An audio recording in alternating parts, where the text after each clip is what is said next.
বিসমিল্লাহির রহমানির রহিম। আজকের শিরোনাম দেখে রাগ করেছেন? রাগ আছে আপনাদের? রাগ তো মানুষের থাকে। আপনি কি নিজেকে মানুষ মনে করেন? যদি মানুষ মনে করেন তাহলে আপনাকে অন্যায়ের প্রতিবাদ করতে হবে। ন্যায় অন্যায় যাই হোক সেটাকে মেনে নেয় যদি নিয়ম মনে করেন, তাহলে আপনি আর পশু, এই দুটার মধ্যে পার্থক্য কোথায়? একটা পশু মনে করে সে কাউকে শিকার করবে এবং সে অন্য কারো শিকারে পরিণত হবে, এটাই জীবন। কিন্তু মানুষ সেটা করতে পারে না। সেটার মধ্যে পার্থক্য তুলে ধরাই হচ্ছে মানুষ আর পশুর মধ্যে পার্থক্য। আমি এসব বিষয় নিয়ে কথা বললেই তো আবার বলা হবে যে আমি সাম্প্রদায়িক কথাবার্তা বলি, সাম্প্রদায়িক উস্কানি দেই। আসলে আমি না, শুধু বাংলাদেশের মানুষ পৃথিবীর মধ্যে সবচাইতে অসাম্প্রদায়িক মানুষ। বাংলাদেশ রাষ্ট্রীয়ভাবে পৃথিবীর মধ্যে সবচাইতে অসাম্প্রদায়িক একটি দেশ। আমরা মার্কিন যুক্তরাষ্ট্রে আছি। মার্কিন যুক্তরাষ্ট্রের সিনেট অধিবেশন কিংবা প্রেসিডেন্ট যখন শপথ নেয়, কখনো কি সেখানে বাইবেলের পাশাপাশি কোরআন শরীফ পাঠ করানো হয়েছে? কখনোই না। ভারত তারা দাবি করে যে পৃথিবীর মধ্যে তারা সবচাইতে অসাম্প্রদায়িক, সবচেয়ে বড় গণতান্ত্রিক একটি দেশ। সেই দেশের লোকসভা, বিধানসভা কিংবা পার্লামেন্টেরিয়ান কোনো একটা জায়গায় কখনো কি গীতার পাশাপাশি কোরআন শরীফ রাখা হয়েছে? অথচ সেই দেশে তো 30 কোটি মুসলমান বসবাস করে, সেটা করা হয় না। কিন্তু বাংলাদেশ একমাত্র দেশ যেই দেশে রাষ্ট্রীয় সবকটা অনুষ্ঠানে কোরআন, গীতা, বাইবেল, ত্রিপিটক পর্যন্ত পাঠ করা হয়। এটাই হচ্ছে বাংলাদেশ। এখন আপনারা হয়তো বলতে পারেন যে বাংলাদেশে কি তাহলে হিন্দু নির্যাতন হয় না? অবশ্যই হয়। সেটা ধর্মের কারণে হয় না, সেটা হয় তারা দুর্বল সেই কারণে। বাংলাদেশে প্রতিদিন লক্ষ লক্ষ মুসলমান তাদের জমি অন্যজন দখল করছে। এটা নিয়ে হাজার হাজার দেওয়ানি মামলা ঝুলছে আদালতে। তাহলে সেই মুসলমানরা কেন তাদের জমি হারাচ্ছে? এটা কি তারা ধর্মীয় কারণে হারাচ্ছে? না, কারণ তারা দুর্বল সেই কারণে। অতএব হিন্দু যারা তাদের জমি অন্য কেউ দখল করছে, সেটাও ধর্মের কারণে না, সেটা তারা দুর্বল, সেই দুর্বলতার সুযোগ নিয়ে তাদের জমিগুলো দখল করছে। যদি তাই না হতো, ধর্মের কারণে শুধু হিন্দু হলেই তার জমি দখল করা যায়, তাহলে মুন্নি শাহর জমিটা দখল করেন তো, রানা দাশগুপ্তের জমিটা দখল করেন তো, পীযূষ বন্দ্যোপাধ্যায়ের জমি দখল করেন তো। পারবেন না, কারণ তারা দুর্বল না। অতএব বাংলাদেশে যেসব জমি দখল হয় সেটা সবকিছুই শুধুমাত্র দুর্বলতার কারণে, সেটা ধর্মীয় কোনো কারণ না। আর যেই জমিগুলো হিন্দুদের দখল হচ্ছে সেগুলো কারা করছে? চলুন হিন্দুদের মুখ থেকে শোনা যাক তাদের জমি কারা দখল করছে। সাইদুল চেয়ারম্যান সাহেব আমার এই বাড়ি স্যার দখল করে লয়ে জায়গা স্যার। এরা কি যেই দখল করতে চায় উনি কি কোনো পলিটিক্যাল পার্টির সদস্য? জি স্যার, উনি আওয়ামী লীগের চেয়ারম্যান। শুধু আওয়ামী লীগের পাতি নেতা না, আওয়ামী লীগের সংসদ সদস্যরা পর্যন্ত বাংলাদেশে হিন্দুদের বাড়ি, জমি, এমনকি মন্দির পর্যন্ত দখল করছে। এই যেমন গাইবান্ধা 2 আসনের এমপি মাহবুব আরা বেগম, যিনি একসময় হাসিনার স্বামী ডক্টর ওয়াজেদ সাহেবের বাড়ির গৃহকর্মী ছিলেন। ওয়াজেদ সাহেব মারা যাওয়ার পর সেই প্রতিদান হিসেবেই তিনি সংসদ সদস্য হিসেবে নির্বাচিত হন। সংসদ সদস্য হবার পর এলাকায় এমন কোনো অপকর্ম নেই যা তিনি করেননি। হিন্দুদের জমি, জায়গা, এমনকি মন্দির পর্যন্ত তিনি দখল করেছেন, এবং যেই সংবাদ স্বয়ং ভারতের ওয়ার্ল্ড হিন্দু নিউজের খবরে পর্যন্ত উঠে এসেছে। এখন অনেকেই হয়তো প্রশ্ন করতে পারেন যে আচ্ছা বুঝলাম, আওয়ামী লীগ এখন হিন্দুদের নির্যাতন করছে, কিন্তু 2001 সালে বিএনপি জামায়াত যখন ক্ষমতায় আসে তখন হিন্দুদের বাড়িঘর জ্বালিয়ে দেওয়া হয়েছিল, তাদের বাড়িঘর দখল করা হয়েছিল, ভাঙচুর করা হয়েছে। সেটা কি মিথ্যা? না, সেটা মিথ্যা না। কিন্তু সেটা হিন্দু নির্যাতন না, সেটা ছিল আওয়ামী লীগ নির্যাতন। সেই সময় যে হামলাগুলো হয়েছিল, সেই হামলা কি শুধুমাত্র হিন্দু আওয়ামী লীগারদের বাড়িঘরেই হয়েছিল, নাকি মুসলমান যারা আওয়ামী লীগ করে সেই মুসলমান আওয়ামী লীগারদের বাড়িঘরেও হামলা হয়েছিল? অতএব সেটা রাজনৈতিক একটি সংঘর্ষের ঘটনা, সেটা সাম্প্রদায়িক হামলা না। যখন ক্ষমতা থাকে তখন রাজনৈতিক প্রতিপক্ষ বানিয়ে তারপর বিএনপি জামাতের লোকজনকে নির্যাতন করেন। আবার ক্ষমতার পালা বদলে যখন আপনাদের উপরে নির্যাতন করা হয় তখন সেটা হয়ে যায় সংখ্যালঘু নির্যাতন। সেটা মনে থাকে না? যখন ক্ষমতায় থাকেন তখন মাত্র 6% হিন্দু বসবাস করেন এই দেশে। এবার এই আওয়ামী লীগ সরকারের আমলে যা করেছেন এটা ইতিহাসের সীমা লঙ্ঘন করেছেন। বাংলাদেশের খাচ্ছেন, বাংলাদেশে থাকছেন, অথচ সেই বাংলাদেশের সংবিধান, বাংলাদেশ স্বাধীনতার বিরুদ্ধে কথা বলে অখণ্ড ভারত প্রতিষ্ঠা করতে চাচ্ছেন। সে হচ্ছে কোন একটা অজুহাত তৈরি করেই হিন্দুদের বাড়ি ঘরে হামলা, লুটপাট, দাঙ্গা হাঙ্গামা এগুলো চলছে আর কি। First Tuesday, I have lost my home. They burned my home. They taken my land. Who took the home and the land? The fundamental, the Muslim fundamentalist group. তিনি প্রিয়া সাহা যুক্তরাষ্ট্রে এসে যে বক্তব্য দিয়েছেন, তারপরে প্রিয়া সাহার বিরুদ্ধে রাষ্ট্রদ্রোহ মামলা হয়নি, বরং পররাষ্ট্রমন্ত্রী বলেছেন তিনার নিরাপত্তার জন্য যা যা করা দরকার সবকিছু বাংলাদেশ সরকার করবে। শুধুমাত্র দু একজন হিন্দু না, বাংলাদেশের আমার ধারণা প্রতিটি হিন্দু অখণ্ড ভারতের যে স্বপ্ন সেটিকে লালন করেন। একজন হিন্দু আপনার চোখে পড়েছে যে কিনা প্রদীপের বিরুদ্ধে কথা বলছে? আপনি একজন হিন্দুকে দেখেছেন কখনো সীমান্ত হত্যা নিয়ে কোনো ধরনের প্রতিবাদ করতে? একজন হিন্দু কখনো ভারতে মুসলমানদেরকে গরুর মাংস খাওয়ার জন্য খুন করা হচ্ছে, কাশ্মীরে মুসলমানদের উপর নির্যাতন করা হচ্ছে, কোনো হিন্দু কি প্রতিবাদ করেছে? আজও পর্যন্ত না। কিন্তু যখনই ভারতের সাথে বাংলাদেশের সম্পর্কের অবনতি হয়েছে তখন কিন্তু তারা জেলায় জেলায় মানববন্ধন করেছে। ভারতের সম্পর্ককে একজন মন্ত্রী বলেছেন যে রক্তের সম্পর্ক, জাফরুল্লাহ স্যার সেটাকে বলেছেন যে দূষিত রক্ত, যেই কারণে জাফরুল্লাহ স্যারের বিরুদ্ধে এখন হিন্দুরা একেবারে সাথে সাথে আন্দোলন শুরু করে দিয়েছেন। বাংলাদেশের যখন চীনের দিকে ঝুঁকে পড়ার একটা শঙ্কা তৈরি হয়েছে, তখন বাংলাদেশের যেসব হিন্দু নেতারা আছে তারা চাইছেন যে যে কোনোভাবে খুব দ্রুত সাম্প্রদায়িক একটি দাঙ্গা বাঁধিয়ে তারপর ভারত যেন বাংলাদেশে দখল করে নেয়, এই জন্য তারা পায়তারা করছে। গত কয়েকদিনের ঘটনা প্রবাহ যদি আপনি দেখেন, ইঞ্জিনিয়ার এসকে সাহা তিনি তার ফেসবুকে একটি গুরুত্বপূর্ণ ঘোষণা দিয়েছেন। ঘোষণাটি তিনি আবার হিন্দুদের সবার মাঝে ছড়িয়ে দেওয়ার আহ্বান জানিয়েছেন। সেখানে তিনি বলছেন আগামী 5 তারিখে ভারতে রাম মন্দিরের ভূমি পূজা অনুষ্ঠিত হবে। কিন্তু ইন্টারনাল সোর্স থেকে জানতে পারলাম বাংলাদেশের ইসলামিক কিছু দল সরকারের মদদে হিন্দুদের উপর আক্রমণ চালানোর পরিকল্পনা করতেছে।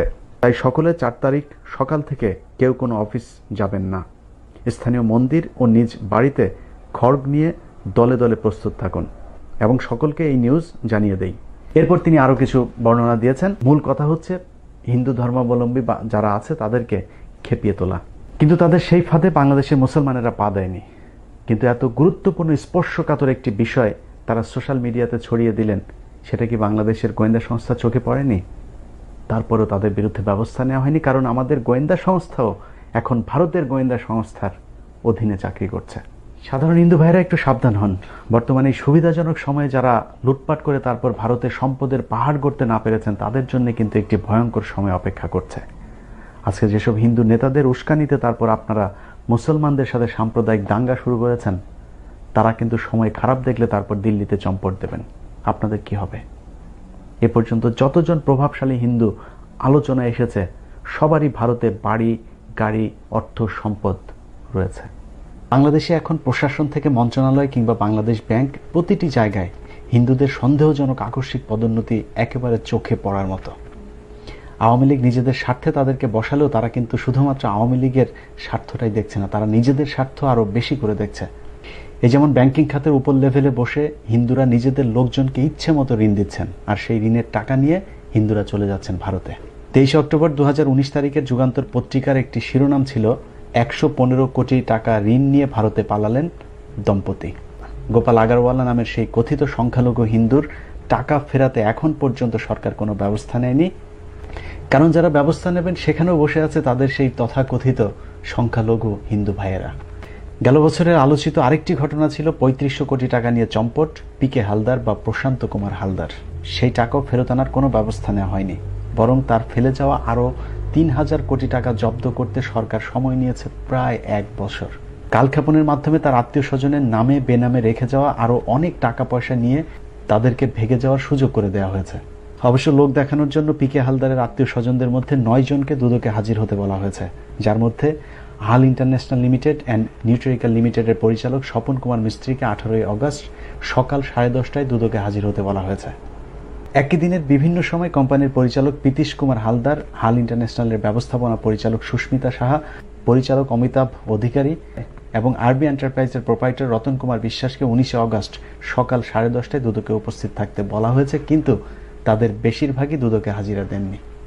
এরাও হয়তো দুদিন পর শুনবেন বাংলাদেশে নেই, টাকা পয়সা সব লুটপাট করে ভারতে পালিয়ে গেছে। এরপর মিথিলা ফারজানা আর শাহরিয়ার কবিররা টকশো নিয়ে বসবেন যে জামায়াত শিবিরের নির্যাতনে বাংলাদেশ থেকে হিন্দুরা ভারতে পালিয়ে যাচ্ছেন। বাংলাদেশে কোনো সংখ্যালঘু নির্যাতন হয় না।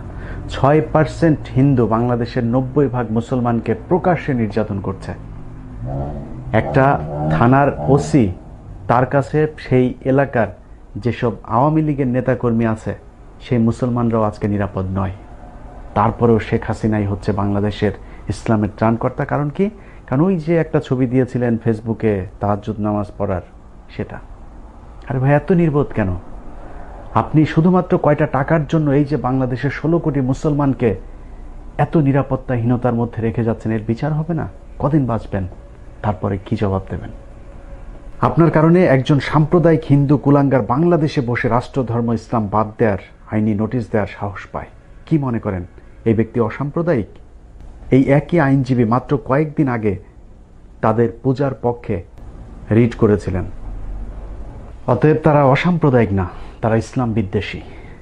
সেই আইনি নোটিশের মাধ্যমে শুধুমাত্র সংবিধানকে লঙ্ঘন করেনি, তিনি বাংলাদেশের 16 কোটি মুসলমানের ধর্মীয় অনুভূতিতে আঘাত দিয়েছে। অবশ্য তাদের দোষ দিয়ে লাভ কি? বাংলাদেশের যে কথিত তাহাজ্জুদি হজরত, তিনারাই তো শুরু করেছেন ইসলাম অবমাননার কাজ। এর আগে সাজেদা চৌধুরী একবার বলেছেন রাষ্ট্রধর্ম ইসলাম বাদ দেওয়ার কথা। আব্দুর রাজ্জাক তিনিও বলেছেন সুযোগ পেলেই রাষ্ট্রধর্ম বাদ করে দেওয়া হবে। রানা দাশগুপ্ত বলেছিলেন আমরা বাংলাদেশের সংবিধানই মানি না। এতদিন তারা এটা মুখে মুখে বলেছে, এবার তারা সেটা আইনি নোটিশের মাধ্যমে আমাদের সামনে প্রকাশ করলো।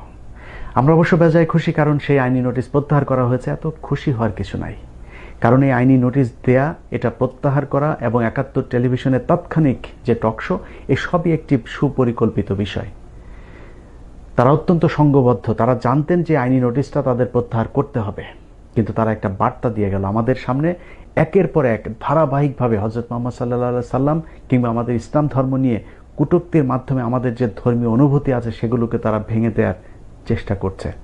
এভাবে একটা সময় তারা আমাদের সামনে এগুলো বলতে বলতে তারপর আইনিভাবে রাষ্ট্রধর্ম ইসলামকে বাতিল করে দেওয়ার যে মিশন, সেটাতেও তারা সফল হবে। বাংলাদেশে হযরত মুহাম্মদ সাল্লাল্লাহু আলাইহি সাল্লামের চাইতে স্পর্শকাতর গুরুত্বপূর্ণ ব্যক্তি হিসেবে শেখ মুজিবুর রহমানকে প্রতিষ্ঠিত করা হয়েছে। আপনি হযরত মুহাম্মদ সাল্লাল্লাহু আলাইহি সাল্লামকে নিয়ে সমালোচনা করতে পারবেন, কিন্তু শেখ মুজিবকে নিয়ে কোনো কথা বলতে পারবেন না। শেখ মুজিবুর রহমান জীবিত থাকা অবস্থায় তার বিরুদ্ধে সমালোচনা হয় নাই, তার বিরুদ্ধে বিরোধী দল ছিল না।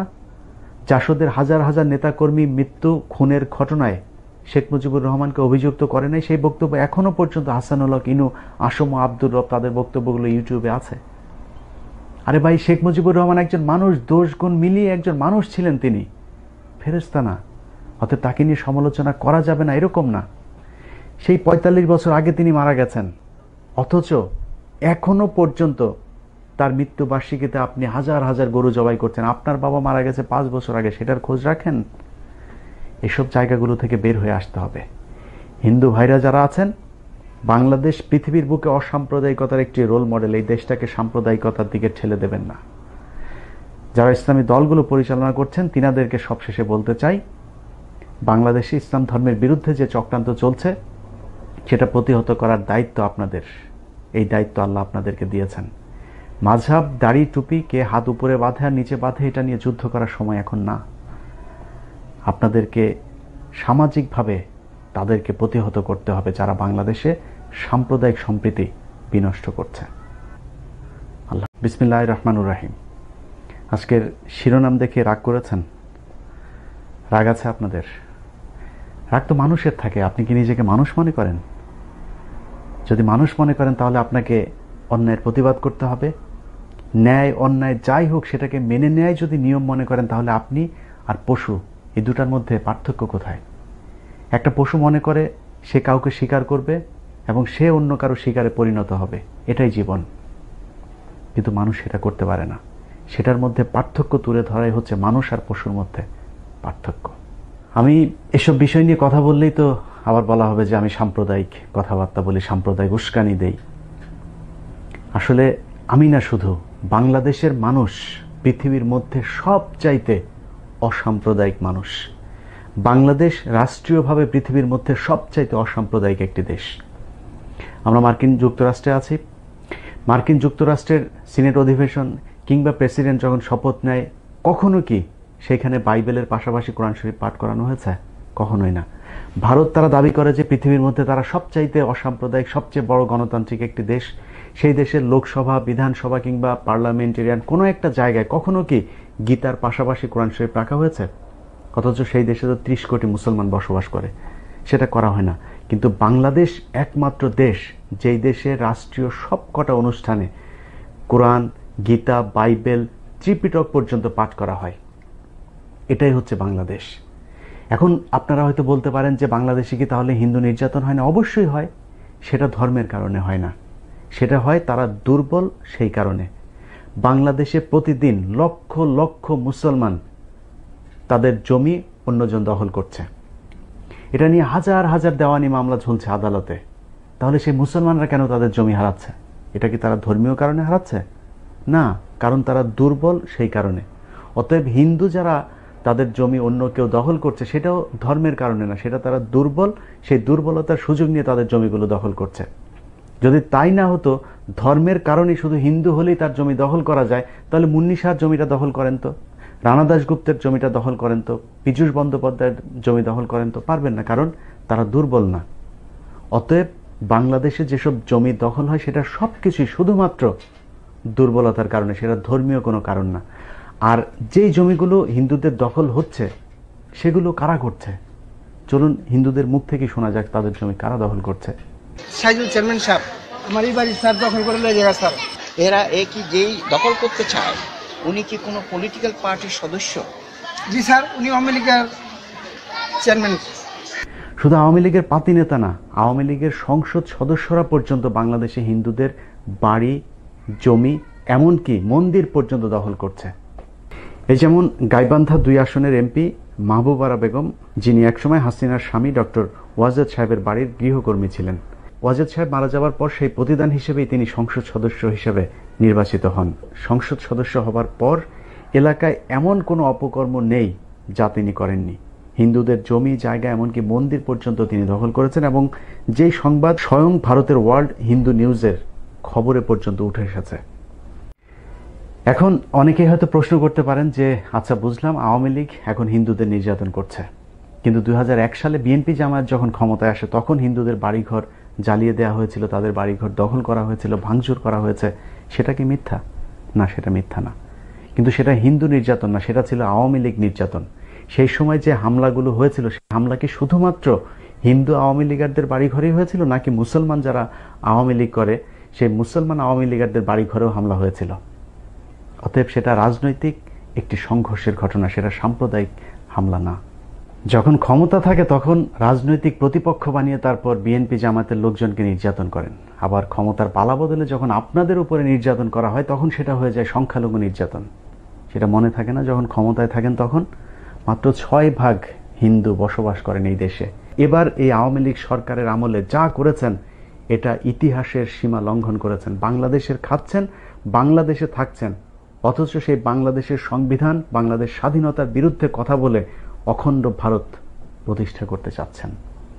সে হচ্ছে কোন একটা অজুহাত তৈরি করেই হিন্দুদের বাড়িঘরে হামলা, লুটপাট, দাঙ্গা হাঙ্গামা এগুলো চলছে আর কি। First Tuesday, I have lost my home. They burned my home. They taken my land. Who took the home and the land? The Muslim fundamentalist group. তিনি প্রিয়া সাহা যুক্তরাষ্ট্রে এসে যে বক্তব্য দিয়েছেন, তারপরে প্রিয়া সাহার বিরুদ্ধে রাষ্ট্রদ্রোহ মামলা হয়নি, বরং পররাষ্ট্রমন্ত্রী বলেছেন তিনার নিরাপত্তার জন্য যা যা করা দরকার সবকিছু বাংলাদেশ সরকার করবে। শুধুমাত্র 2-1 জন হিন্দু না, বাংলাদেশের আমার ধারণা প্রতিটি হিন্দু অখণ্ড ভারতের যে স্বপ্ন সেটিকে লালন করেন। একজন হিন্দু আপনার চোখে পড়েছে যে কিনা প্রদীপের বিরুদ্ধে কথা বলছে? আপনি একজন হিন্দুকে দেখেছেন কখনো সীমান্ত হত্যা নিয়ে কোনো ধরনের প্রতিবাদ করতে? একজন হিন্দু কখনো ভারতে মুসলমানদেরকে গরুর মাংস খাওয়ার জন্য খুন করা হচ্ছে, কাশ্মীরে মুসলমানদের উপর নির্যাতন করা হচ্ছে, কোনো হিন্দু কি প্রতিবাদ করেছে? আজও পর্যন্ত না। কিন্তু যখনই ভারতের সাথে বাংলাদেশের সম্পর্কের অবনতি হয়েছে তখন কিন্তু তারা জেলায় জেলায় মানববন্ধন করেছে। ভারতের সম্পর্ককে একজন মন্ত্রী বলেছেন যে রক্তের সম্পর্ক, জাফরুল্লাহ স্যার সেটাকে বলেছেন যে দূষিত রক্ত, যেই কারণে জাফরুল্লাহ স্যারের বিরুদ্ধে এখন হিন্দুরা একেবারে সাথে সাথে আন্দোলন শুরু করে দিয়েছেন। বাংলাদেশের যখন চীনের দিকে ঝুঁকে পড়ার একটা শঙ্কা তৈরি হয়েছে তখন বাংলাদেশে যেসব হিন্দু নেতারা আছে তারা চাইছেন যে যে কোনোভাবে খুব দ্রুত সাম্প্রদায়িক একটি দাঙ্গা বাঁধিয়ে তারপর ভারত যেন বাংলাদেশে দখল করে নেয়, এই জন্য তারা পায়তারা করছে। গত কয়েকদিনের বাংলাদেশের মুসলমানেরা পা দেয়নি, কিন্তু এত গুরুত্বপূর্ণ স্পর্শকাতর একটি বিষয় তারা সোশ্যাল মিডিয়াতে ছড়িয়ে দিলেন, সেটা কি বাংলাদেশের গোয়েন্দা সংস্থা চোখে পড়েনি? তারপরেও তাদের বিরুদ্ধে ব্যবস্থা নেওয়া হয়নি, কারণ আমাদের গোয়েন্দা সংস্থাও এখন ভারতের গোয়েন্দা সংস্থার অধীনে চাকরি করছে। সাধারণ হিন্দু ভাইরা একটু সাবধান হন। বর্তমানে এই সুবিধাজনক সময়ে যারা লুটপাট করে তারপর ভারতের সম্পদের পাহাড় গড়তে না পেরেছেন, তাদের জন্য কিন্তু একটি ভয়ঙ্কর সময় অপেক্ষা করছে। আজকে যেসব হিন্দু নেতাদের উস্কানিতে তারপর আপনারা মুসলমানদের সাথে সাম্প্রদায়িক দাঙ্গা শুরু করেছেন, তারা কিন্তু সময় খারাপ দেখলে তারপর দিল্লিতে চম্পট দেবেন। আপনাদের কি হবে? এ পর্যন্ত যতজন প্রভাবশালী হিন্দু আলোচনায় এসেছে, সবারই ভারতে বাড়ি, গাড়ি, অর্থ, সম্পদ রয়েছে। দেশে নেই, টাকা পয়সা সব লুটপাট করে ভারতে পালিয়ে গেছে। এরপর মিথিলা ফারজানা, শাহরিয়ার কবিররা টকশো নিয়ে বসবেন যে জামায়াত শিবিরের নির্যাতনে বাংলাদেশ থেকে হিন্দুরা ভারতে পালিয়ে যাচ্ছেন। বাংলাদেশে কোনো সংখ্যালঘু নির্যাতন হয় না। 6% হিন্দু বাংলাদেশের 90% মুসলমানকে প্রকাশ্যে নির্যাতন করছে। একটা থানার ওসি, তার কাছে সেই এলাকার যেসব আওয়ামী লীগের নেতাকর্মী আছে, সেই মুসলমানরাও আজকে নিরাপদ নয়। তারপরেও শেখ হাসিনাই হচ্ছে বাংলাদেশের ইসলামের ত্রাণকর্তা। কারণ কি? কারণ ওই যে একটা ছবি দিয়েছিলেন ফেসবুকে তাহাজ্জুদ নামাজ পড়ার, সেটা। আরে ভাই, এত নির্বোধ কেন? আপনি শুধুমাত্র কয়টা টাকার জন্য এই যে বাংলাদেশের 16 কোটি মুসলমানকে এত নিরাপত্তাহীনতার মধ্যে রেখে যাচ্ছেন, এর বিচার হবে না? কদিন বাঁচবেন? তারপরে কি জবাব দেবেন? আপনার কারণে একজন সাম্প্রদায়িক হিন্দু কুলাঙ্গার বাংলাদেশে বসে রাষ্ট্রধর্ম ইসলাম বাদ দেওয়ার আইনি নোটিশ দেওয়ার সাহস পায়। কি মনে করেন এই ব্যক্তি অসাম্প্রদায়িক? এই একই আইনজীবী মাত্র কয়েকদিন আগে তাদের পূজার পক্ষে রিট করেছিলেন। অতএব তারা অসাম্প্রদায়িক না, তারা ইসলাম বিদ্বেষী। সেই আইনি নোটিশের মাধ্যমে শুধুমাত্র সংবিধানকেই লঙ্ঘন করেনি, তিনি বাংলাদেশের 16 কোটি মুসলমানের ধর্মীয় অনুভূতিতে আঘাত দিয়েছে। অবশ্য তাদের দোষ দিয়ে লাভ কি? বাংলাদেশের যে কথিত তাহাজ্জুদি হজরত, তিনারাই তো শুরু করেছেন ইসলাম অবমাননার কাজ। এর আগে সাজেদা চৌধুরী একবার বলেছেন রাষ্ট্রধর্ম ইসলাম বাদ দেওয়ার কথা। আব্দুর রাজ্জাক তিনিও বলেছেন সুযোগ পেলেই রাষ্ট্রধর্ম বাদ করে দেওয়া হবে। রানা দাশগুপ্ত বলেছিলেন আমরা বাংলাদেশের সংবিধানই মানি না। এতদিন তারা এটা মুখে মুখে বলেছে, এবার তারা সেটা আইনি নোটিশের মাধ্যমে আমাদের সামনে প্রকাশ করলো। আমরা অবশ্য বেজায় খুশি, কারণ সেই আইনি নোটিশ প্রত্যাহার করা হয়েছে। এত খুশি হওয়ার কিছু নাই, কারণ এই আইনি নোটিশ দেয়া, এটা প্রত্যাহার করা এবং 71 টেলিভিশনের তাৎক্ষণিক যে টকশো, এসবই একটি সুপরিকল্পিত বিষয়। তারা অত্যন্ত সংঘবদ্ধ। তারা জানতেন যে আইনি নোটিশটা তাদের প্রত্যাহার করতে হবে, কিন্তু তারা একটা বার্তা দিয়ে গেল আমাদের সামনে। একের পর এক ধারাবাহিকভাবে হযরত মুহাম্মদ সাল্লাল্লাহু আলাইহি সাল্লাম কিংবা আমাদের ইসলাম ধর্ম নিয়ে কটূক্তির মাধ্যমে আমাদের যে ধর্মীয় অনুভূতি আছে, সেগুলোকে তারা ভেঙে দেওয়ার চেষ্টা করছে। এভাবে একটা সময় তারা আমাদের সামনে এগুলো বলতে বলতে তারপর আইনিভাবে রাষ্ট্রধর্ম ইসলামকে বাতিল করে দেওয়ার যে মিশন, সেটাতেও তারা সফল হবে। বাংলাদেশে হযরত মুহাম্মদ সাল্লাল্লাহু আলাইহি সাল্লামের চাইতে স্পর্শকাতর গুরুত্বপূর্ণ ব্যক্তি হিসেবে শেখ মুজিবুর রহমানকে প্রতিষ্ঠিত করা হয়েছে। আপনি হযরত মুহাম্মদ সাল্লাল্লাহু আলাইহি সাল্লামকে নিয়ে সমালোচনা করতে পারবেন, কিন্তু শেখ মুজিবকে নিয়ে কোনো কথা বলতে পারবেন না। শেখ মুজিবুর রহমান জীবিত থাকা অবস্থায় তার বিরুদ্ধে সমালোচনা হয় নাই, তার বিরুদ্ধে বিরোধী দল ছিল না। জাসদের হাজার হাজার নেতাকর্মী মৃত্যু, খুনের ঘটনায় শেখ মুজিবুর রহমানকে অভিযুক্ত করে নাই। সেই বক্তব্য এখনো পর্যন্ত হাসানুল হক ইনু, আসম আব্দুর রব, তাদের বক্তব্যগুলো ইউটিউবে আছে। আরে ভাই, শেখ মুজিবুর রহমান একজন মানুষ, দোষ গুণ মিলিয়ে একজন মানুষ ছিলেন, তিনি ফেরেশতা না। অতএব তাকে নিয়ে সমালোচনা করা যাবে না, এরকম না। সেই 45 বছর আগে তিনি মারা গেছেন, অথচ এখনো পর্যন্ত তার মৃত্যুবার্ষিকীতে আপনি হাজার হাজার গরু জবাই করছেন। আপনার বাবা মারা গেছে 5 বছর আগে, সেটার খোঁজ রাখেন? এসব জায়গাগুলো থেকে বের হয়ে আসতে হবে। হিন্দু ভাইরা যারা আছেন, বাংলাদেশ পৃথিবীর বুকে অসাম্প্রদায়িকতার একটি রোল মডেল। এই দেশটাকে সাম্প্রদায়িকতার দিকে ঠেলে দেবেন না। যারা ইসলামী দলগুলো পরিচালনা করছেন, তিনাদেরকে সবশেষে বলতে চাই, বাংলাদেশে ইসলাম ধর্মের বিরুদ্ধে যে চক্রান্ত চলছে, সেটা প্রতিহত করার দায়িত্ব আপনাদের। এই দায়িত্ব আল্লাহ আপনাদেরকে দিয়েছেন। মাযহাব, দাড়ি, টুপি, কে হাত উপরে বাঁধে আর নিচে বাঁধে, এটা নিয়ে যুদ্ধ করার সময় এখন না। আপনাদেরকে সামাজিকভাবে তাদেরকে প্রতিহত করতে হবে যারা বাংলাদেশে সাম্প্রদায়িক সম্প্রীতি বিনষ্ট করছে। আল্লাহ হাফেজ।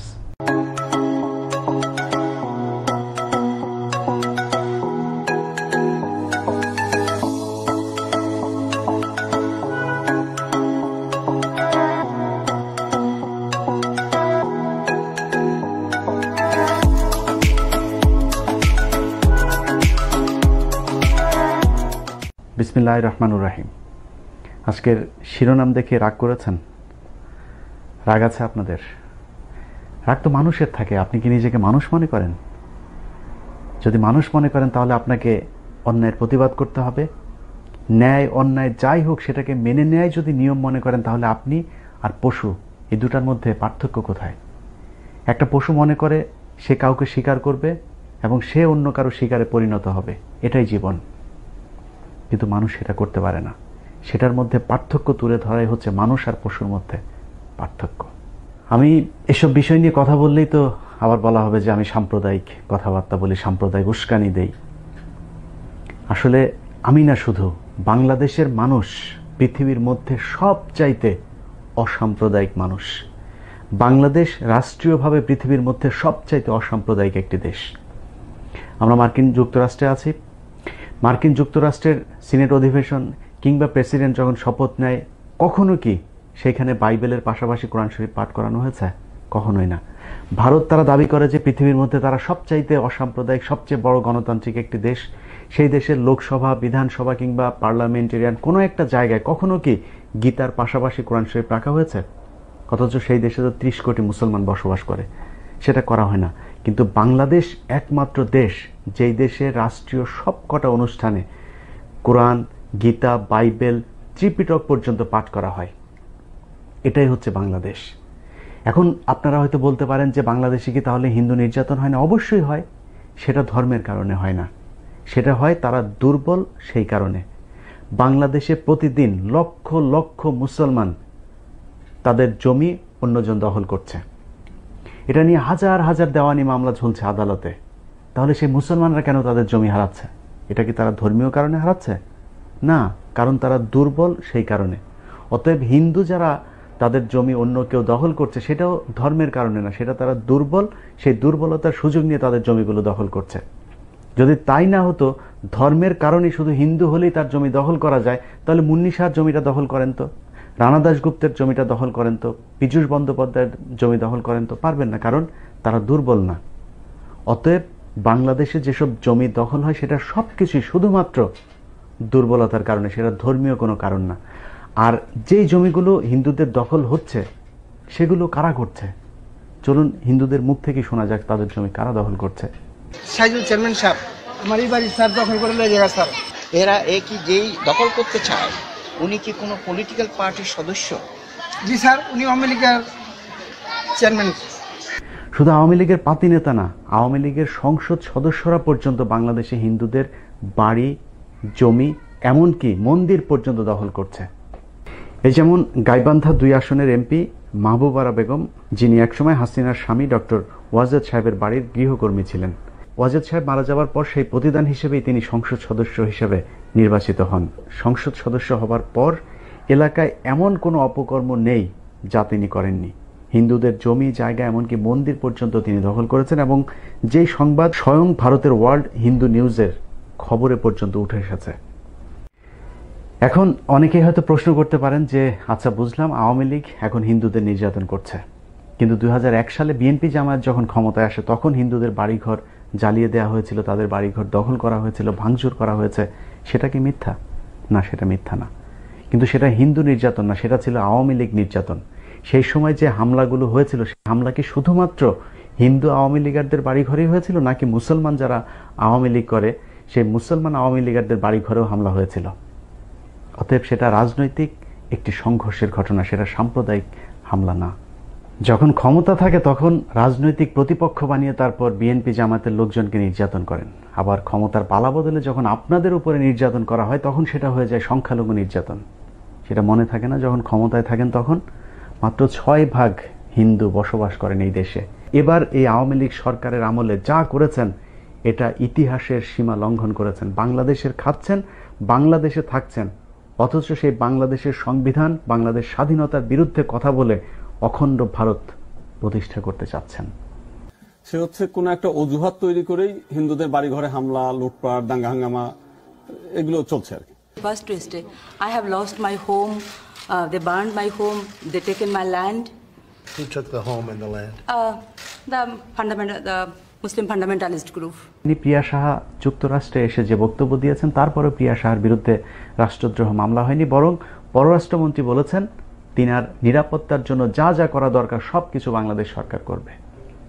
শুধুমাত্র দু একজন হিন্দু না, বাংলাদেশের আমার ধারণা প্রতিটি হিন্দু অখণ্ড ভারতের যে স্বপ্ন সেটিকে লালন করেন।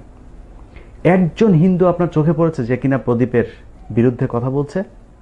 আপনি একজন হিন্দুকে দেখেছেন কখনো সীমান্ত হত্যা নিয়ে কোনো ধরনের প্রতিবাদ করতে? একজন হিন্দু কখনো ভারতে মুসলমানদেরকে গরুর মাংস খাওয়ার জন্য খুন করা হচ্ছে, কাশ্মীরে মুসলমানদের উপর নির্যাতন করা হচ্ছে, কোনো হিন্দু কি প্রতিবাদ করেছে?